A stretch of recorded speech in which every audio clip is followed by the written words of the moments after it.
번째 키워드는 실점입니다.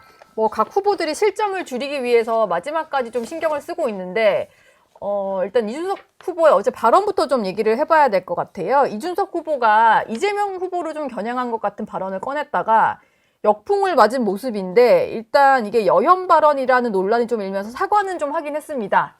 이동훈 단장께 뭐 좀 먼저 여쭤봐야 될 것 같은데 이게 그러려고 꺼낸 말은 아닌데 오히려 이제 이준석 후보에게 모든 비난이 쏟아지는 이런 상황이 된 것 같아요.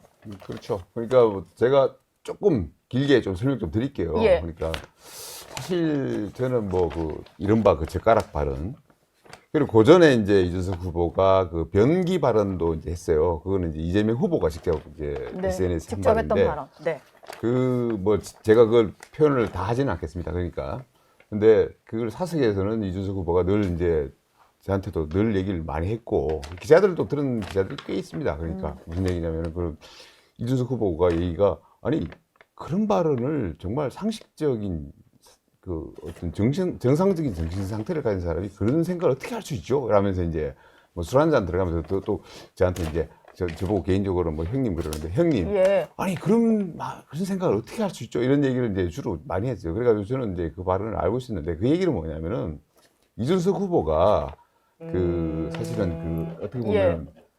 그런 나라를 다스리는 사람들의 어떤 정신 상태랄까요? 이런 거에 대해서 이제 걱정을 하는 차원에서 어떻게 하면은 그런 식의 사고를 할까라는 데 대해서 이제 평소에 의문을 갖고 있었던 거죠. 그러니까 그런 것들을 갖다가 사실은 그런 TV 토론이라는 장에서 과연 문제 제기를 해야 되느냐 말아야 되느냐 이런 것들에 대해서 이제 고민을 했던 것 같아요.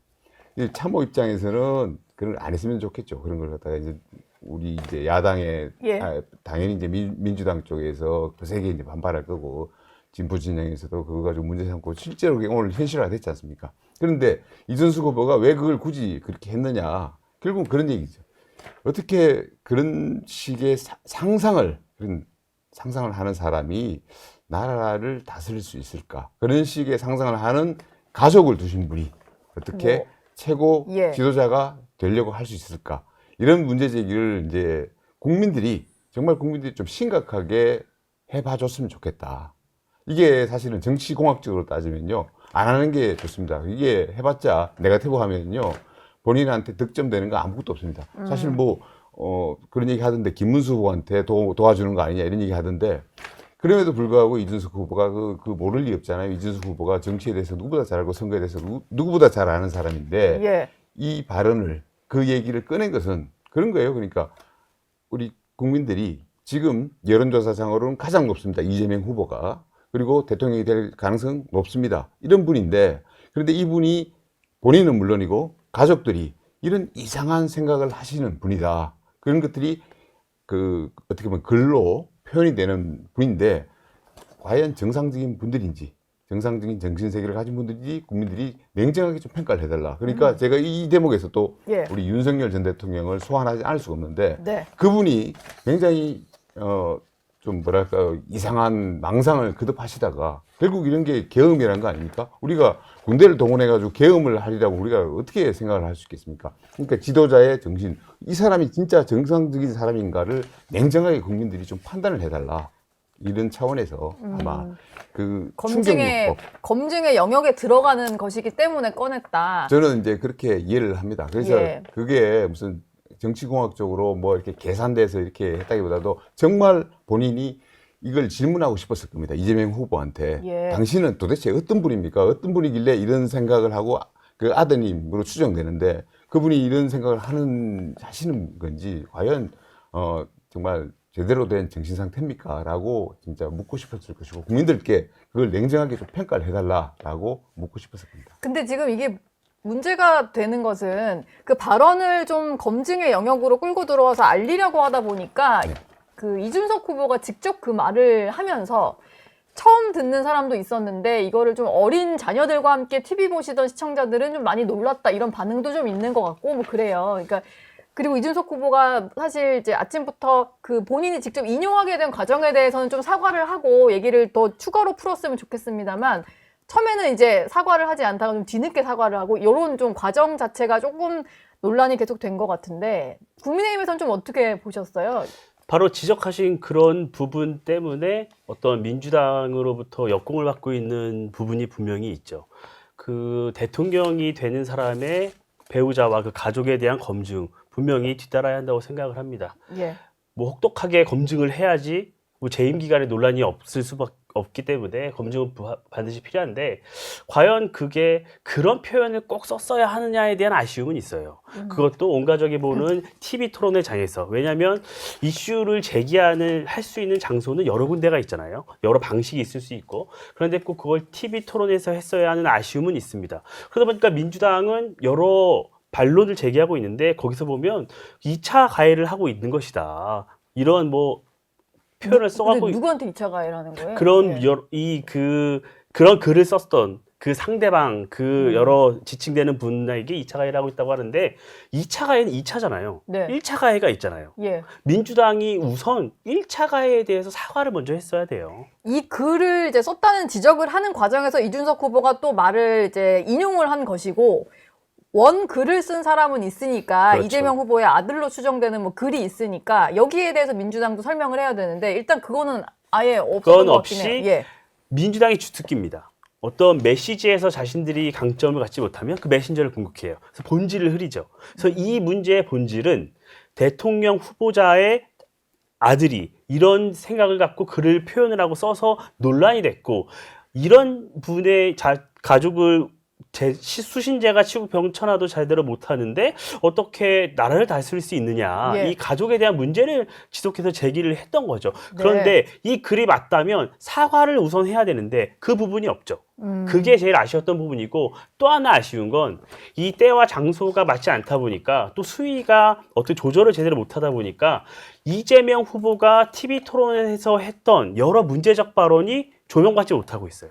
그게 제일 아쉬운 부분이에요. 예. 어떻게 보면 대북 송금 문제 이 부분에서 어떤 증거가 있느냐는 적반하장식의 태도뿐만이 아니라 민주당이 31번의 탄핵안을 발의했는데 아니 실제로 탄핵을 한 건 13번인가 14번밖에 되지 않는다. 이것도 팩트가 좀 틀렸지만 이렇게 본질적으로 이재명이란 후보에 대해서 우리가 평가를 해야 되는 시청자들이 꼭 알아야 되는 말 바꾸기, 적반하장식 태도 이런 부분이 조명받지 못하는 게 제일 아쉬운 부분인 거죠. 어제 토론회에서는 또 이 젓가락 논란만 좀 남으면서 강찬원 위원 보시기엔 좀 어땠습니까? 뭐 아까 두 분 말씀에 상당히 동의를 하고요. 물론 네. 그 전달 과정에서 이제 당연히 특히 이제 다수 그 연령이나 이런 걸 초월해서 모든 사람들이 보는 그러한 그렇죠. 그 TV 토론이라는 점에서 네. 너무 좀 직설적이고 적나라하게 그런 말들이 나옴으로써 그 어떤 시청자들에게 불편을 줄 수 있는 것은 충분히 있었다고 봅니다. 그런 부분은 지적받을 수 있겠죠. 그런데 예.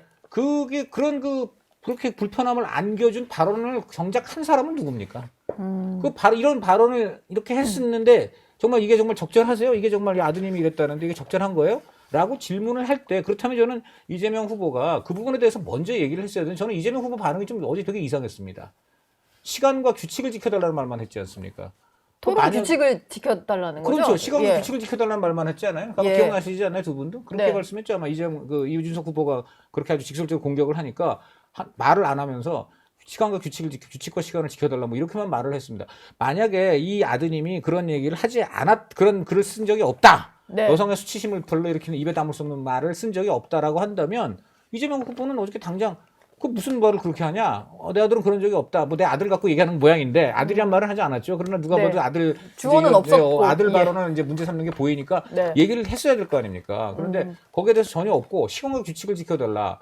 그거야말로 어떻게 보면 본질을 정말 피해가는 것이고 뭐 모르는 사람이 볼 때는 아니 아들의 그 발언을 문제 삼는데 왜 거기에 대해서는 답을 못하지? 그럼 그 사실인 거 인정하는 거 아닌가? 예. 라고 생각할 수가 있잖아요. 예. 그러니까 저는 그것부터 굉장히 그런 대응 자체가 굉장히 부적절하다고 봐요. 사실이 아니라면 당당하게 역공을 하고 사실이라면 그 사과를 하고 그런 다음에 뭐 시간 규칙 지켜달라고 하면 모르겠는데 저는 그거 자체가 굉장히 저는 문제가 있다고 보고요. 그 다음에 지금 여기 오늘 상황을 이렇게 보니까 제가 이 문제의 발언이 그 아들이 이제 발언의 아들이라고 추정되는 분이 이 발언을 한 게 언제냐면 예. 2021년 10월부터 12월까지다. 그때 이제 지속적으로 했다. 이렇게 지금 나오고 있는데 일단 실명으로 쓴 건 아니니까 이제 아들로 아들로 추정된다라고 저도 그렇게 얘기 드려요. 뭐, 아들로 예. 추정되는 아이디예요. 네. 아들로 추정되는 아이디가 그 2021년 10월부터 2달여간 리버의 넘김 이런 아이디로 다수 여성의 성적 수치심을 유발하는 글들을 지속 반복적으로 게시를 했다라는 이런 그 가세연 예. 강용석 씨의 가세연이 이러한 그 내용으로 고소를 했습니다. 고소를. 아, 실제로 고소가 네, 실제로 고소가 이루어졌군요. 있어요. 그래서 네. 이것을 지금 경기남부경찰청이 상습 도박, 정보통신망 이용 촉진 및 정보보호 관한 법률 위반. 이게 바로 음란 문헌 전시입니다. 예. 그 인터넷에 음란한 문헌을 올렸다. 이런 혐의로 지금 송치를 했습니다. 이 일부 지금 언론 보도에 따르면 뭐 지금 벌금형까지 나왔다는 얘기도 있는데 좀 더 확인해 봐야 되겠죠. 예. 어쨌든 간에 지금 분명히 이렇게 지금 고소가 이루어졌는데 제가 이걸 그래서 직접 고소를 한 가세연의 강용석 씨하고 잠깐 통화도 해봤어요. 네. 그 이렇게 고소를 하면 이게 사실이 아니면 당연히 민주당이나 이재명 후보 쪽에서 굉장히 쇼킹한 내용이기 때문에 무고죄로 뭐 역으로 무고 이제 또 뭐 허위 네. 사실 뭐 이런 걸로 당연히 걸어야 되는데 그런 거 걸었냐 그랬더니 전혀 없대요. 전혀 지난 3년 동안 그런 것이 전혀 없답니다. 전혀 네. 없대요. 전혀 예. 그러니까 저는 그것도 이해가 안 돼요. 지금 민주당이 오늘 나오는 이렇게 행태를 보면은 마치 그 아들은 그런 게 전혀 없고 이준석 후보 본인만 막 그냥 너무나도 그 시청자가 듣기에 불편한 말을 막 여성 혐오 발언을 한 후보로. 한 것인 양 이렇게 네. 하고 있는데 오늘 저는 이재명 후보가 그 맨 처음에 또 형수 뭐 이제 관련 발언에 대해서는 이재명 후보가 사과를 했습니다. 예. 근데 사과를 하면서 이재명 후보가 뭐라 그랬냐면 그거는 내 말이 아니라 형이 어머니의 한 말을 뭐 전한 것이라고 지금 했잖아요. 예, 그랬죠. 자, 그러면 이것도 지금 이준석 후보도 이재명 후보의 그 기준에 따르면 이것도 이준석 후보가 지금 그 아들로 추정되는 아이디에서 나온 말을 전한 거잖아요, 지금. 예. 그러면 이재명 후보가 이거는 내가 했다기보다 전한 것이니까 내가 뭐 사과는 하는데 그렇게 크게 큰 잘못이라고 좀 보기 어렵지 않느냐라는 약간 그런 투로 얘기한 거잖아요. 예. 그러니까 그런 점으로 봐도 저는 민주당이 이중잣대라고 생각이 듭니다. 이 사건은 간단하다고 봐요. 일단 이준석 후보 말이 지나쳤다고 뭐 지적할 수 있습니다. 그런데 그 전에 그렇게 그럼 지나친 말의 내용이 전달되게 그 원래 의혹이 생성된 당사자들의 책임 있는 해명 또는 사과 이것이 먼저 전제되어야 된다고 생각합니다. 지금 일단 관련해서 어떤 고소가 있었고 네. 수사도 진행이 됐고 결과가 나왔다라는 일부 언론 보도가 나오고 있어서 민주당 입장에서도 이걸 그냥 이준석 후보가 옮긴 말에 대해서만 여성 혐오다 이렇게 할 게 아니라 좀 설명은 할 필요가 있을 것 같아요. 민주당은 침묵을 하고 있죠. 예. 민주당의 아마 전략 계속 침묵할 것 같긴 한데. 근데 요거 상책으로 하나 좀 끼어들겠습니다. 예. 이렇게 법원 판결까지 나왔다는 보도가 있다면 이거는 말을 안 하면 안 될 것 같은데요. 그러니까 민주당의 이번 선거의 전략인 거죠. 초기부터 어떤 지지율이 너무 높았기 때문에 부자 몸조심을 많이 했죠. 그래서 방탄에 성을 쌓고 최대한 접촉을 자제하고 지금 민주당 이재명 후보는 언론과의 인터뷰도 전혀 하고 있지 않아요. 신문지상에서 이재명 후보의 인터뷰를 볼 수가 없습니다.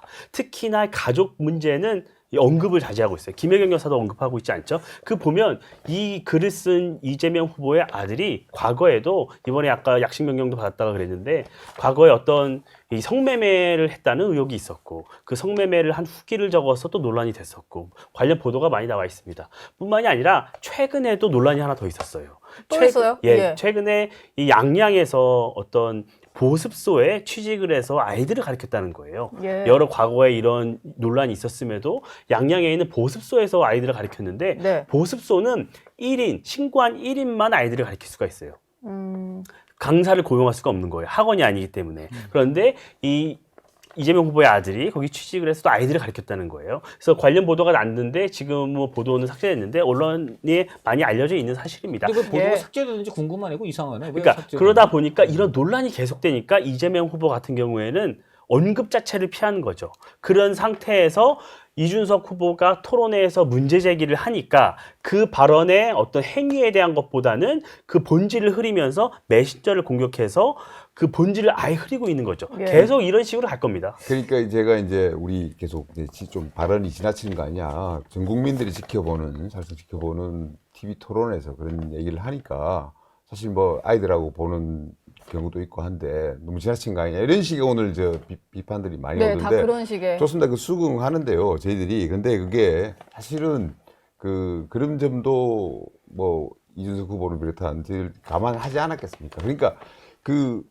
얘기했지만 형수 발언들 그리고 이재명 후보와 관련된 무수한 그 의혹들이 사실상 이재명은 원래 그런 사람이야라는 차원에서 그냥 계속 묻혀왔거든요. 그리고 네. 민주당에서 예. 무응답해버리고 그러면서 그야말로 이재명이라는 사람에 대해서 검증 하나 없이 이렇게 우리가 대선에서 그냥 어떻게 보면은 지지율 1등을 달리고 있는 상황이기 때문에 뭐랄까 그 발언을 갖다가 우리가 최대한 순화해서 그러니까 이재명 후보의 가족분이 올린 것으로 추정된 그 발언, 지금 아들로 이제 사실상 이제 알려져 있는데 예. 그분이 언론 발언을 최대한 순화해서 우리가 TV토론에서 얘기를 했는데도 불구하고 그게 굉장한 충격을, 국민들은 충격을 받지 않습니까? 그쵸. 그 내용 자체가 우리가 보통 사람들은, 일반적인 사람들은 상상하기 힘든 그런 내용이잖아요. 네. 그러니까 충격을 받는 거예요. 예. 그러니까 저희들이 다시 한번 말씀드리지만은 이런 분이 과연, 이런 가족을 계신 분이 과연 정상적인 정신 상태를 가진 분인가, 이런 분이 나라를 정말 최고 지도자, 대통령이 되어서 되는 분인가를 우리 국민들이 남은 기간 동안에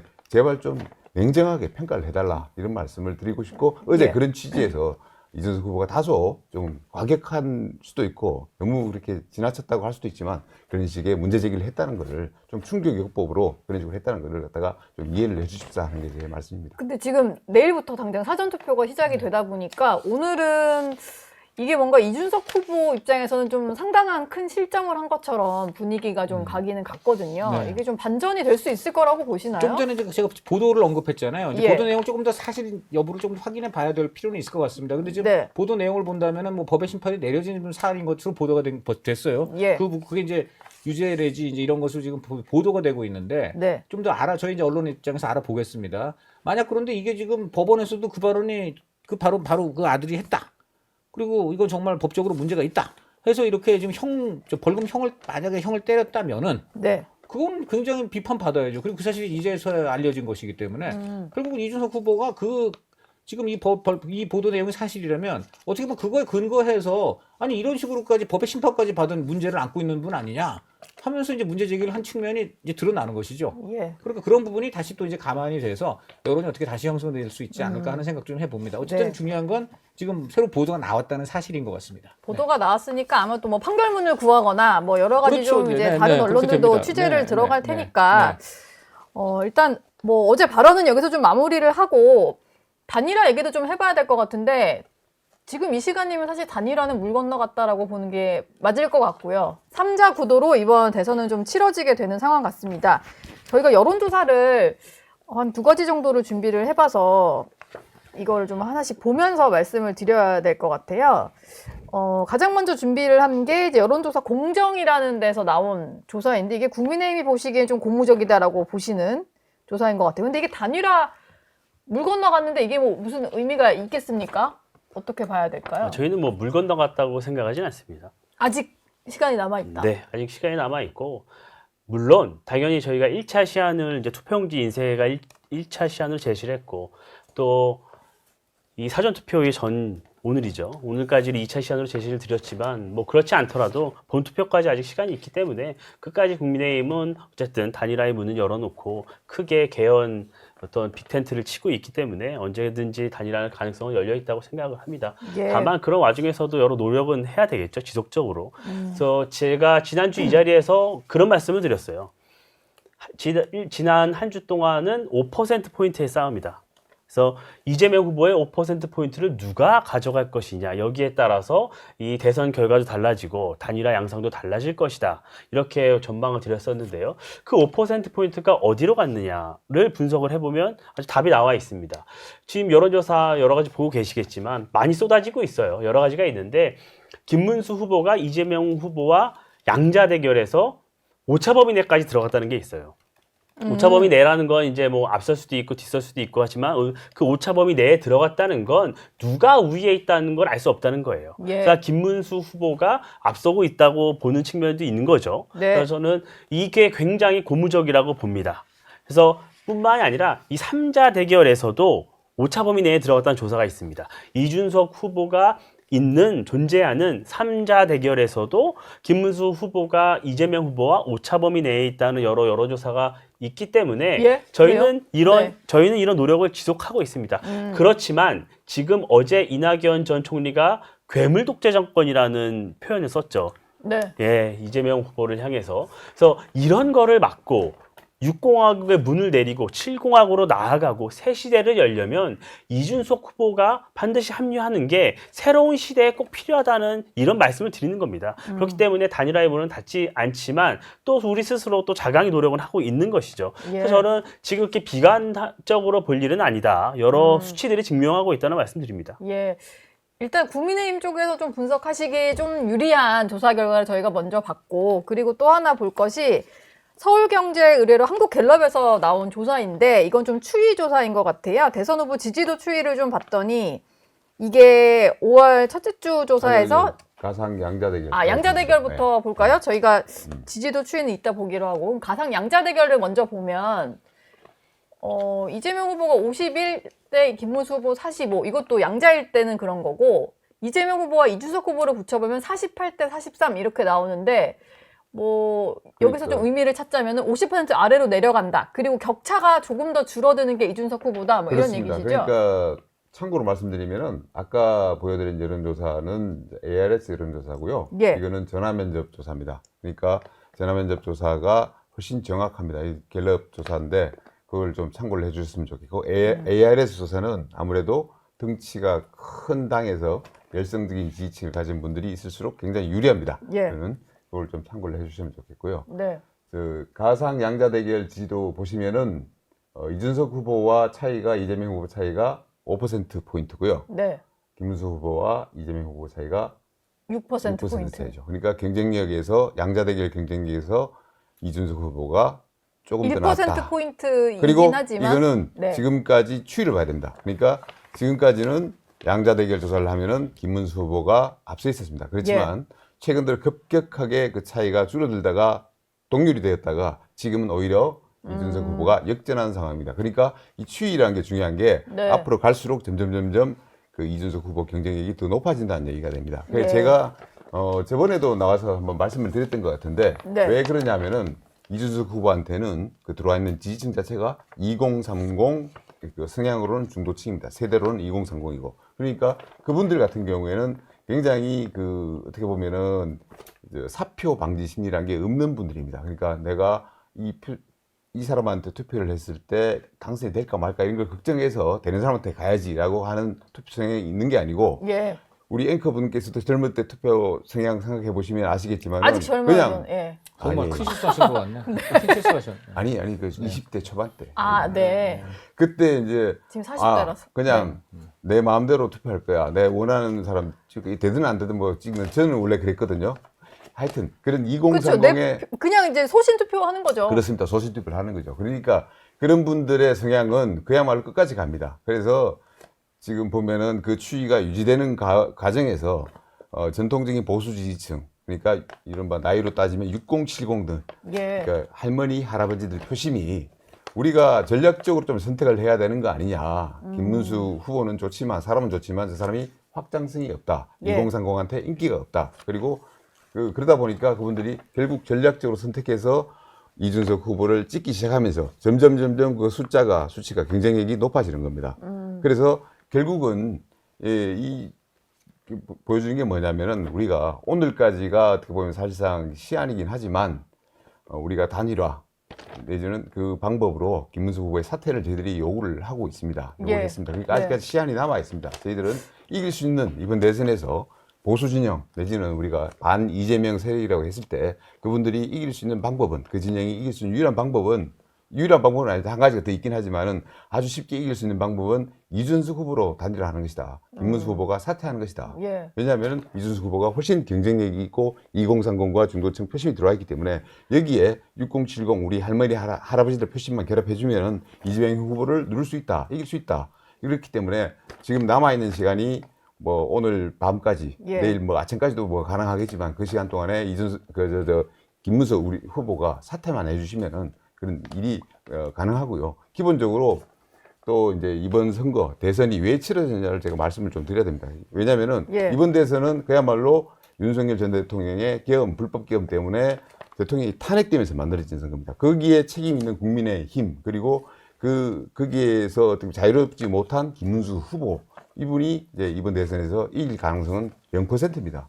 지금 정권 교체를 바라는 여론을 조사를 해보면 60%가 넘어갑니다. 예. 그런 여론이 있는 엄연히 바닥에서 흐르고 있는 상황에서 어떻게 계엄과 탄핵에 책임이 있는 정당과 후보가 대선에서 이길 수 있겠습니까? 그건 예. 불가능한 얘기입니다. 네. 그러니까 지금 우리가 이제 그 방법으로서 얘기하는 것이 거기서 자유로운 이준석 후보가 보수 진영을 대표하는 반 이재명을 대표하는 후보가 됐을 때 우리가 그야말로 승리 가능성이 있다는 말씀을 드리고, 그래서 남은 시간 동안 김문수 후보께서 사퇴를 해서 지금 뭐 아직까지 오늘 밤까지 시간이 있으니까요. 그래서 오늘 지금 보면은 우리 기획신당과 이준석 후보가 지금 강남 삼성역에서 지금 유세를 하고 있는데, 그 김종인 위원장도 오늘 그 자리에 오시기로 돼 있고요. 그래서 그래요? 그 네. 대의에 좀 힘을 보태기로 하셨습니다. 그러니까 그 대목에서 우리 그 김문수 후보님께서 진짜 구국의 결단, 대승적인 결단을 좀 해주십사 하는 말씀을 좀 드리고 싶습니다. 저희가 그 대선 후보 지지도 3자 구도로 치러질 때 어떤 추이 조사도 하나 준비해 놨으니까 한번 보고 갈 텐데요. 이것도 역시 한국갤럽 조사인데,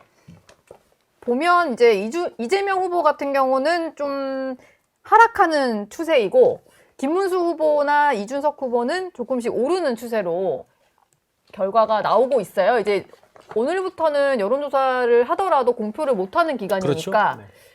이런 상태로 이제 그 블랙아웃 기간에 들어가게 된 건데, 어제 토론회까지 좀 반영한 것들이 아마 내일 투표장에서는 표심으로 작용을 할 거잖아요. 그렇죠. 어떤 영향이 있을까요? 이렇게 좀 끝나긴 했습니다만. 제가 눈여겨본 게 이제 이준석 후보가 사전 투표 전까지 한 15% 선, 지금 15%라는 게 상당히 상징적이거든요. 그렇게 되면 예. 이제 보전을 확실히 받을 수 있는 그런 거기 때문에. 네. 그리고 15%가 되면은 그때는 정말 이제 단일화라기보다는 정말 삼자 구도로 갈 수도 있는, 그리고 이준석 후보로서는 굉장히 이제 어떤 정치적인 존재감을 굳히는 이제 그런 걸로 되는데, 지금 15%까지 올라간 조사를 보기가 좀 어렵더라고요. 그게 조금 한 가지 좀 눈에 띕니다. 그게 한 가지 눈에 띄고, 예. 좀 전에 지금 말한 대로 주 지지층이 소신 투표를 하는 젊은 층이다라는 얘기인데, 그 얘기를 또 어떤 의미에서는 소신 투표하는 젊은 층이 정말 11% 선에서 10% 11% 선에서 거기서 딱 더 이상은 고착된 거 아니냐, 그러면. 그게.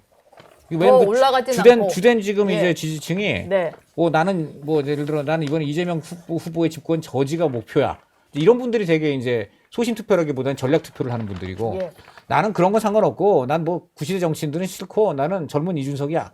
뭐 이런 분들. 그 뭐 나도 뭐 이재명 후보 마음에 안 들지만 이재명 후보 밉다고 내가 뭐 구정치인 안 뽑아. 이게 소신 투표인데. 네.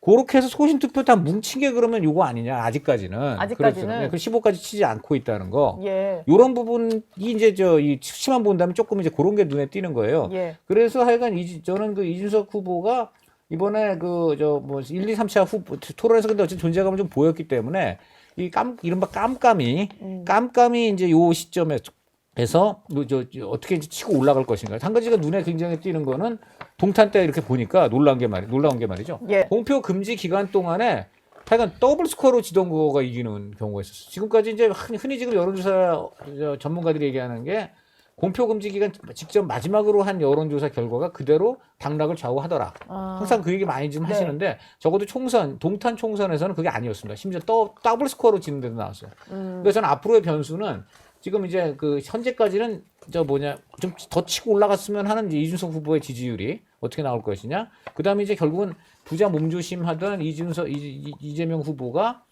지금 아까 요런 그 이준석 후보가 어저께 상당히 이제 논란이 되는 발언을 했는데, 오늘 보니까 그거 때문에 아마 오늘 보도가 나온 거예요. 네. 법적으로 어떤 판단을 받았다는 보도가 예. 나오잖아요. 네. 이런 것들이 계속 나오면서 이재명 후보에게 또 다른 어떤 균열이 이제 가해지는 이런 것들이 하나 변수인 것 같고요. 예. 저는 그런 점에서 정말 오늘 밤이 저는 그 굉장히 중요하다고 봅니다. 진짜 오늘 밤에 왜냐하면 사실 이게 사실 많은 분들이 이번에 사전 투표를 부정선거 이런 우려가 아니라 이 단일화 때문에 이 사전 투표 해야 돼 말아야 돼 지금 이런 고민하는 분들이 많아요. 그게 뭐 내가 뭐 누구를 찍을지 당장 이제 그렇죠. 지금 누가 예를 들어 사퇴하면 아닌 말로 안 내가 되니까. 뭐 예.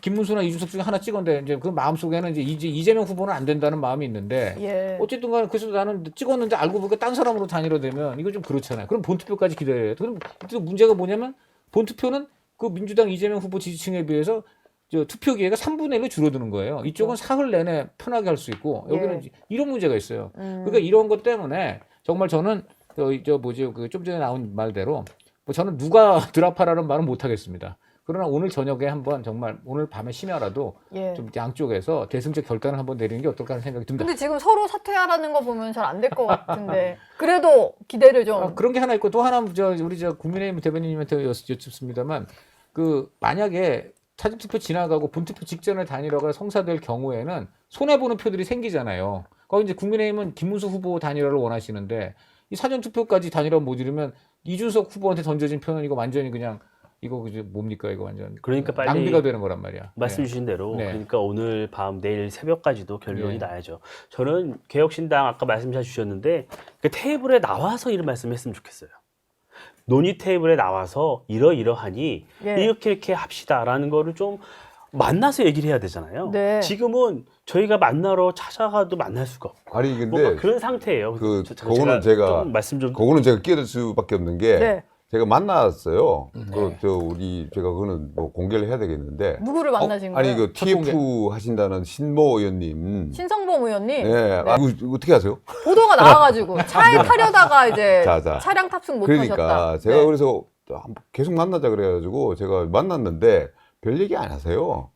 미안한 얘기지만 그러니까 제가 그 무슨 뭐 제의를 하면은 제가 뭐 그래도 한번 얘기를 한번 들어볼까 해서 갔더니만은 별 얘기를 안 하세요. 그리고 제가 실컷 그 얘기를 해요. 그러니까 우리가 이기려면은 이러이러한 시나리오가 있습니다. 그러면서 제가 이제 늘 이제 우리가 이기는 보수 진영 후보 내지는 반 이재명 후보가 이기는 방법은 세 가지가 있습니다. 예. 그러니까 1번이 김문수 후보가 사퇴하고 이준석 후보가 가는 겁니다. 그게 안 되면은 2번은 동탄 시나리오입니다. 그러니까 이재명 후보 지지세를 40% 안짝으로 내리고 그 나머지 60%를 가지고 보수에 나온 두 후보가 이제 나눠 먹는 건데 여기서 김문수 후보가 20% 떨어지면은 이준석 후보가 40% 이상의 득표를 할 수 있는 말하자면 동탄 모델이 되는 겁니다. 그리고 시나리오 세 번째는 반대의 그게 되겠죠. 그러니까 60% 중에서 김문수 후보가 40% 이상을 득표를 하게 되면은 그렇게 되면은 이제 이길 수가 있는 거죠. 그러니까 이 세 가지 경우가 있으니까 그 모든 경우든지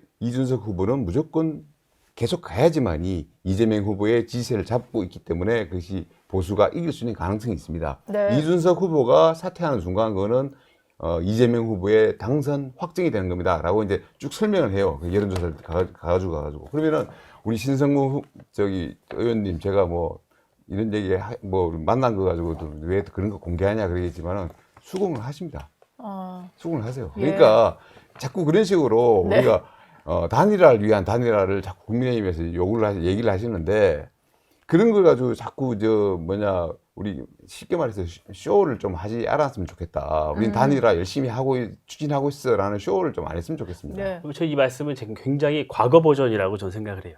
이 논리도 굉장히 과거의 버전이고요. 왜냐하면 그래요? 좀 바뀌었나요? 이 말씀을 SNS에도 올리시고 많이 말씀하셔서 잘 알고 있는데 본선거도 들어가기 전에부터 말씀을 주장을 했던 거예요. 개혁신당에서. 예. 이 부분은. 네. 근데 그때만 해도 여러 가지 선거의 양상이 아예 달랐죠.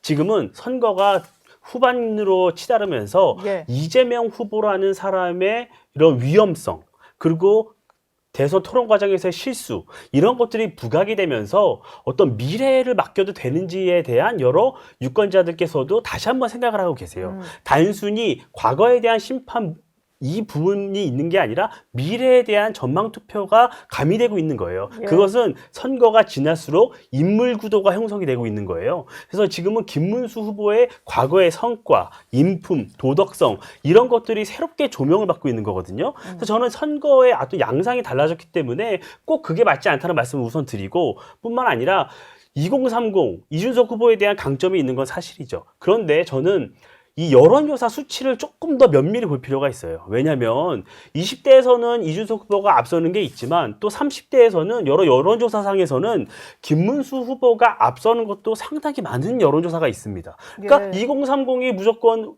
이준석 후보에게 있다. 그러니까 더 확장성이 있고 강점이 있다. 이거는 주장일 뿐이라고 생각을 하고요. 또 후보 단일화를 했을 때 어떤 지지층이 이동한다, 이동하지 않는다. 이것도 여론조사의 수치인데 예. 저는 여기서 이동하는 그 퍼센테이지는 모수를 봐야 되는 거예요. 30%에서 20%가 옮겨가는 거랑 그 모수 자체가 10%밖에 안 되는데 거기서 60%가 옮겨가는 거랑 그 전체 표를 봐야 되는 거거든요. 예. 그래서 저는 개혁신당의 이 주장도 뭐 타당할 수는 있겠지만 저희는 또 이런 반론을 제기할 수밖에 없다는 말씀을 드립니다. 알겠습니다. 예. 단일화 얘기를 하면 또 결론도 안 나고 물밑에서 또 어떤 얘기가 하실지 모르니까 내일 뭐 새벽까지 지켜보도록 하겠고요.